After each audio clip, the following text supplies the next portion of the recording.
नमस्कार, आप देख रहे हैं सत्य हिंदी का रात 8 बजे का बुलेटिन और मैं हूं आपके साथ कृति सिंह। कर्नाटक में सिद्धरमैया के इस्तीफे ने ऐसा तूफान खड़ा किया कि समर्थक सड़कों पर उतर आए, टायर जले और कांग्रेस हाईकमान के खिलाफ नारे गूंजने लगे। उधर बकरीद के मौके पर गाय को राष्ट्रीय पशु बनाने की मांग ने नई बहस छेड़ दी। वहीं सीबीएसई के ओएसएम विवाद पर राहुल गांधी और शिक्षा मंत्री धर्मेंद्र प्रधान आमने सामने हैं। आरोप और पलटवार लगातार तेज होते जा रहे हैं। इस बीच उर्दू शायरी की दुनिया से बेहद दुखद खबर आई। मशहूर शायर बशीर बद्र अब हमारे बीच नहीं रहे। इन्हीं खबरों पर इस बुलेटिन में बात होगी, लेकिन पहले देख लेते हैं दिन भर की 5 बड़ी खबरें। कर्नाटक में सत्ता परिवर्तन के बाद सड़कों पर उतरे सिद्धरमैया समर्थक। बकरीद पर उठी गाय को राष्ट्रीय पशु बनाने की मांग, नई बहस शुरू। सीबीएसई ओएसएम विवाद पर राहुल और धर्मेंद्र प्रधान के बीच तेज हुई सियासत। उर्दू शायरी की दुनिया को बड़ा झटका, बशीर बद्र का भोपाल में निधन। बंदर अब्बास हमले के बाद ईरान का पलटवार, अमेरिकी बेस को बनाया निशाना। कर्नाटक के मुख्यमंत्री पद से इस्तीफा देने के बाद सिद्धरमैया ने कहा कि मेरा राजनीतिक सफर अभी खत्म नहीं हुआ है। इस्तीफा देने के बाद मीडिया से बातचीत में उन्होंने कहा कि वो आगे भी कर्नाटक की राजनीति में पूरी तरह सक्रिय रहेंगे और राष्ट्रीय राजनीति में जाने की उनकी कोई इच्छा नहीं है। सिद्धरमैया ने यह भी खुलासा किया कि कांग्रेस हाईकमान ने उन्हें राज्यसभा जाने का प्रस्ताव दिया था, लेकिन उन्होंने इसे ठुकरा दिया। उनका कहना है कि उनका पूरा फोकस अब भी कर्नाटक और वहां की जनता पर रहेगा। उन्होंने कहा कि मैंने राज्यसभा का ऑफर भी नहीं लिया, मैं कर्नाटक में ही रहना चाहता हूं। इस्तीफे को लेकर सिद्धरमैया ने कहा कि यह फैसला पार्टी हाईकमान के निर्देश पर लिया गया है। उन्होंने बताया कि 2 दिन पहले ही कांग्रेस नेतृत्व ने उन्हें पद छोड़ने के लिए कहा था और उन्होंने उसी समय तय कर लिया था कि वो आज इस्तीफा दे देंगे। इस्तीफे के दौरान भावुक होते हुए सिद्धरमैया ने अपने लंबे राजनीतिक सफर को याद किया और कांग्रेस नेतृत्व का धन्यवाद किया। उन्होंने सोनिया गांधी, राहुल गांधी को, मल्लिकार्जुन खड़गे को आभार जताते हुए कहा कि पार्टी ने हमेशा उनका साथ दिया। कर्नाटक में मुख्यमंत्री पद से सिद्धरमैया के इस्तीफे के बाद कर्नाटक में भूचाल आ गया है। न केवल कांग्रेस के अंदर बल्कि सिद्धरमैया के समर्थक सड़कों पर उतरकर पार्टी के खिलाफ प्रदर्शन कर रहे हैं। बेंगलुरु में उनके सरकारी आवास कावेरी के बाहर बड़ी संख्या में समर्थक जुट गए और भावुक होकर उनसे इस्तीफा वापस लेने की मांग करने लगे। हालात इतने तनावपूर्ण हो गए कि कुछ समर्थकों ने उनकी गाड़ी तक रोकने की कोशिश की। सिद्धरमैया खुद बाहर आए और लोगों को शांत कराने की कोशिश करते नजर आए। सिर्फ बेंगलुरु ही नहीं, शिवमोगा, यादगीर, कलबुर्गी और हुबली जैसे समेत कई शहरों में विरोध प्रदर्शन शुरू हो गए। कई जगह टायर जलाए गए, सड़कें जाम की गईं और कांग्रेस हाईकमान के खिलाफ जमकर नारेबाजी भी हुई। प्रदर्शन कर रहे लोग कह रहे थे कि सिद्धरमैया के साथ नाइंसाफी की गई है। खास तौर पर कुरुबा और अहिंदा समुदाय के समर्थकों ने भारी नाराजगी दिखाई।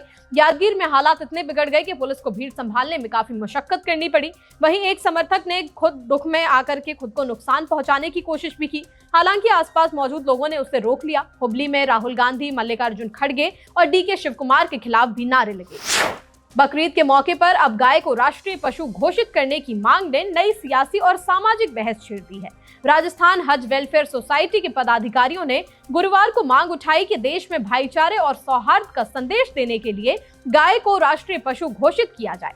सोसाइटी के महासचिव शेख हाजी निजामुद्दीन ने कहा कि कुरान भाईचारे और मोहब्बत का संदेश देता है और मौजूदा माहौल में गाय को राष्ट्रीय पशु बनाने से देश में एकता का संदेश जाएगा। वहीं समाजवादी पार्टी के नेता एसटी हसन ने भी कहा कि धार्मिक भावनाओं को राजनीति का मुद्दा नहीं बनाना चाहिए और उन्होंने कहा कि मुसलमान हिंदू भाइयों की भावनाओं का सम्मान करते हैं और इसी वजह से गाय जैसे संरक्षित जानवरों का सेवन नहीं करते। एसटी हसन ने यहां तक कहा कि गाय को आधिकारिक तौर पर राष्ट्रीय पशु घोषित कर देना चाहिए क्योंकि करोड़ों हिंदुओं की आस्था इससे जुड़ी हुई है। मशहूर उर्दू शायर और साहित्यकार बशीर बद्र का गुरुवार को भोपाल में निधन हो गया। वो 91 वर्ष के थे। परिवार के मुताबिक उन्होंने दोपहर करीब 12 बजे आखिरी सांस ली। उनकी पत्नी डॉक्टर राहत बद्र ने निधन की पुष्टि की है। बताया जा रहा है कि बशीर बद्र लंबे समय से डिमेंशिया की बीमारी से जूझ रहे थे और पिछले कुछ समय से उनकी तबीयत लगातार खराब चल रही थी। उर्दू शायरी को आसान और बोलचाल की भाषा में नई पहचान देने वाले बशीर बद्र ने अपनी अलग शैली से लाखों लोगों के दिलों में जगह बनाई। उनकी गजलों में मोहब्बत, तन्हाई, रिश्तों और जिंदगी के छोटे छोटे एहसास बेहद खूबसूरती से दिखाई देते थे।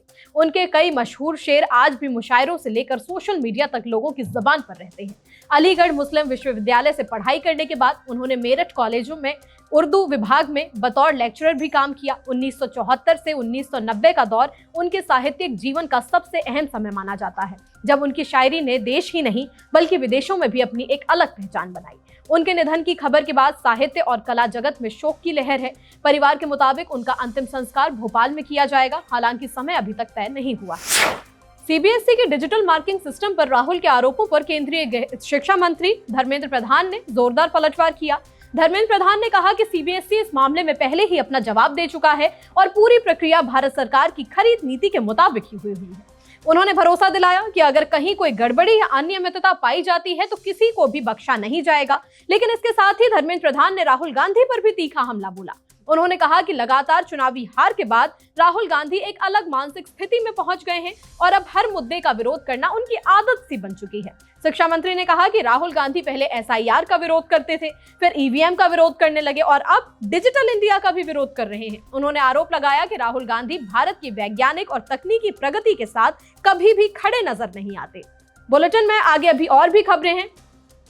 धर्मेंद्र प्रधान के तंज पर राहुल का पलटवार।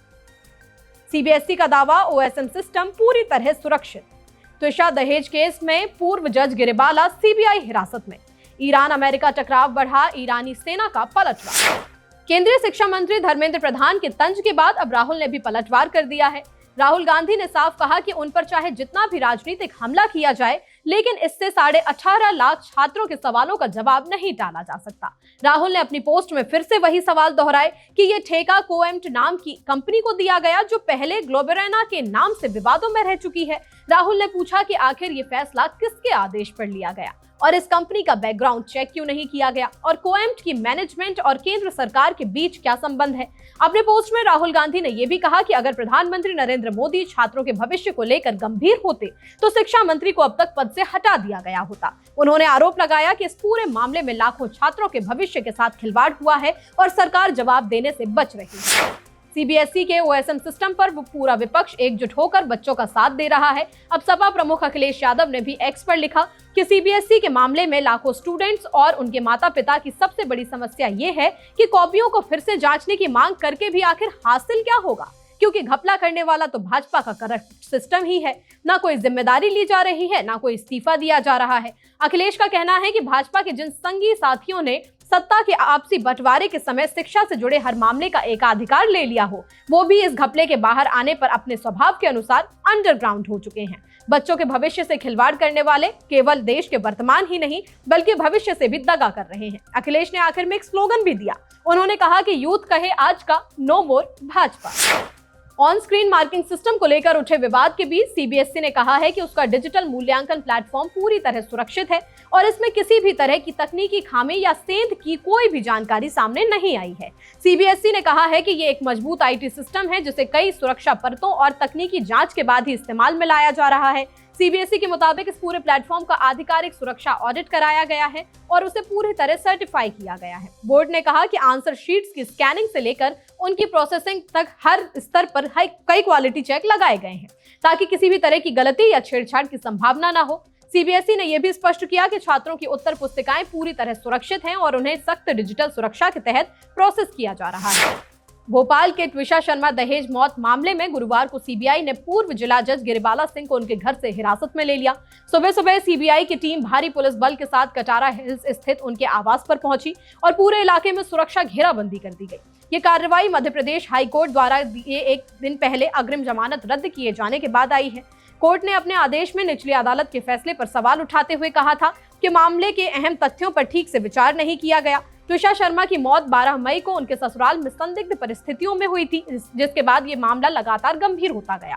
जानकारी के मुताबिक घटना के 2 दिन बाद ही गिरिबाला सिंह ने जिला अदालत में अग्रिम जमानत याचिका दाखिल कर दी थी, जिसे निचली अदालत ने मंजूरी दे दी थी। लेकिन हाई कोर्ट ने 17 पन्नों के आदेश में इस फैसले को पलटते हुए जांच की जरूरत को बेहद गंभीर बताया।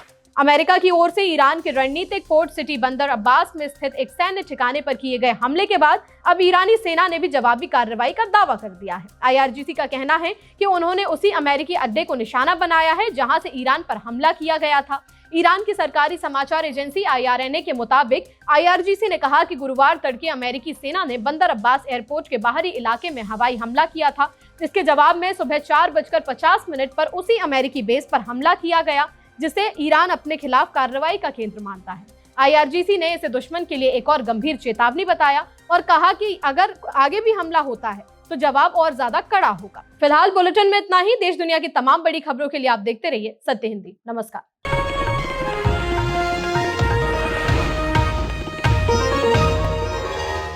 Copyright disclaimer under Section 107 of the Copyright Act 1976. Allowance is made for fair use for purposes such as criticism, comment, news reporting, scholarship, and research. Fair use is a use permitted by copyright statute that might otherwise be infringing.